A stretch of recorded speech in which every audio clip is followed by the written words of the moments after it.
आणि आता बातमी आहे राष्ट्रपती पदासंदर्भातली। देशाचे 14वे राष्ट्रपती कोण होणार हे आज स्पष्ट होणार आहे। मात्र एनडीएचे रामनाथ कोविंदच राष्ट्रपतीपदी विराजमान होतील हे जवळपास आता स्पष्ट झालेलं आहे, कारण एनडीएकडे तब्बल 63% मतांचं पाठबळ आहे। राष्ट्रपती पदासाठी सोमवारी संसदेमध्ये 99% मतदान झालं। 776 खासदार आणि 4120 आमदारांच्या एकूण मतांचं मूल्य 10,98,882 इतकं आहे आणि विजयासाठी 5,49,442 मतं गरजेची आहेत। उत्तर प्रदेश, त्रिपुरा आणि महाराष्ट्रातील अनेक आमदार खासदारांनी एनडीएचे उमेदवार रामनाथ कोविंद यांना मतदान केलेलं आहे। त्रिपुरातील तृणमूल काँग्रेसच्या गटानं सुद्धा ममतांचा आदेश डावलून थेट कोविंद यांच्या बाजूने आपलं वजन टाकलंय। प्रशांत कदम आपल्या सोबत आहेत, दिल्लीचे प्रतिनिधी। प्रशांत, आता मतमोजणीची प्रक्रिया कुठपर्यंत आलेली आहे? काय लगबग सुरू आहे सध्या दिल्लीमध्ये? अमोल, सकाळी 11 वाजता संसदेच्या कक्ष नंबर 62 मध्ये या निवडणुकीची मतमोजणी जी आहे ती सुरू होणार आहे। याच ठिकाणी मतदान देखील झालं होतं, म्हणजे जे संसदेमधलं मतदान होतं ते याच कक्षामध्ये झालेलं होतं।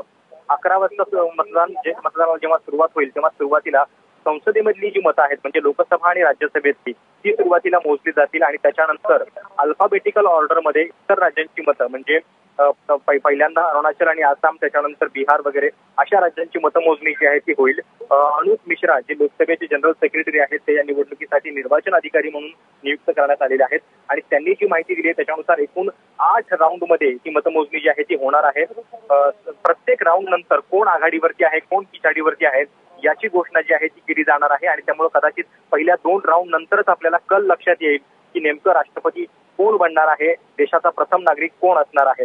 विशेष म्हणजे या सगळ्या निवडणूक प्रक्रियेची, कारण देशातल्या संसदीय लोकशाहीमधलं सर्वोच्च मानाचं पद आहे आणि त्याच पद्धतीनं ही निवडणूक सगळी पार पडत असते।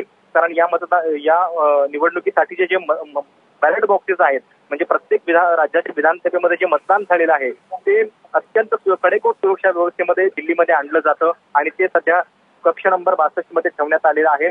एका स्पेशल विमानानं, म्हणजे त्यातही त्याचं बिझनेस क्लासचं तिकीट असतं ज्याच्यावरती मिस्टर बॅलेट बॉक्स असं लिहिलेलं असतं। अशा पद्धतीने ही सगळी मतं जी आहेत ती या ठिकाणी आलेली आहेत। 11 वाजता मतमोजणीला सुरुवात होईल आणि त्यानंतर आपल्याला कळेल की नेमकं रामनाथ कोविंद हेच भाजपचे पहिले राष्ट्रपती बनणार का, कारण याच्या आधी भाजपला आपल्या संपूर्ण बहुमतावरती राष्ट्रपती नेमता आलेला नव्हता। इतर पक्षांची मतं जी आहेत घ्यावी लागलेली होती, मात्र हा पहिली ही घटना असेल की भाजपनं आपल्याला हवा असलेला राष्ट्रपती जो आहे तो नेमलेला आहे।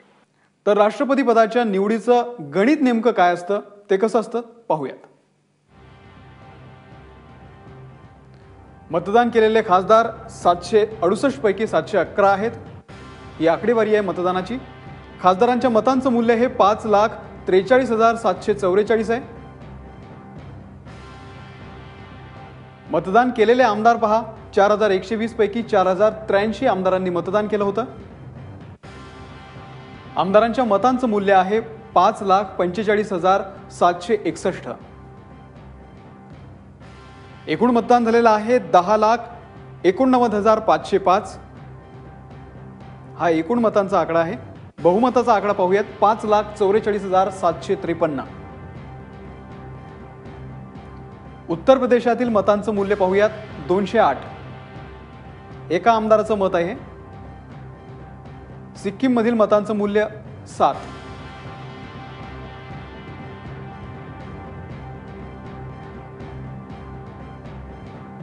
आणि राष्ट्रपती निवडणुकीच्या मतमोजणीची प्रक्रिया पाहूयात। सर्वात पहिल्यांदा संसदेची मतपेटी उघडली जाणार आहे। यानंतर राज्यातील मतपेट्या राज्यांच्या नावानुसार उघडल्या जाणार आहेत। आधी खासदारांचं मूल्य, नंतर आमदारांचं। 4 वेगवेगळ्या टेबलांवरती ही मतमोजणी होणार आहे। 8 टप्प्यातील मतमोजणी दुपारपर्यंत पूर्ण होण्याची शक्यता आहे। निवडणूक निर्णय अधिकारी निर्णयाची घोषणा करणार आहेत त्यानंतर।